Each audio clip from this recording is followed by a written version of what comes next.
కుందేలు, తాబేలు కథ తెలియని వాళ్ళెవరుంటారు? కుందేలు, తాబేలు రేస్ పెట్టుకుంటారు. కుందేలు అహంకారానికి పోయి పడుకుంటుంది. తాబేలు మెల్లిగా వెళ్తూ విన్ అయిపోతుంది. ఇక్కడి వరకే కథ తెలుసు అందరికీ. దీని తర్వాత ఏమవుతుందో తెలుసా?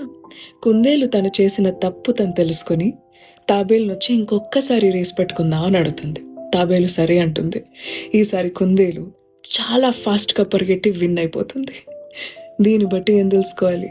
ఒక్కసారి చేసిన మిస్టేక్ ఇంకొకసారి రిపీట్ చేయకూడదు అని తెలుస్తుంది. ఒక్కసారి కుందేలు విన్ అయిపోయాక ఇంకా తాబేలు ఊరుకుంటుందా?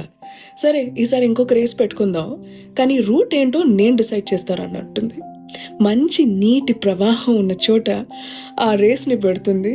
అండ్ కుందేలుకి ఎలాగో స్విమ్మింగ్ రాదు కదా, సో తాబేలే గెలిచేస్తుంది. దీన్ని బట్టి ఏం అర్థమవుతుంది?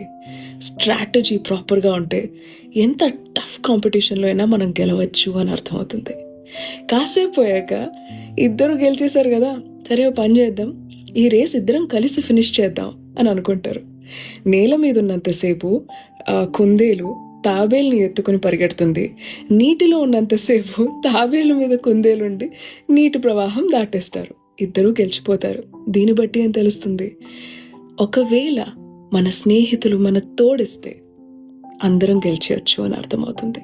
Choose your friends wisely. We'll all win together at the end.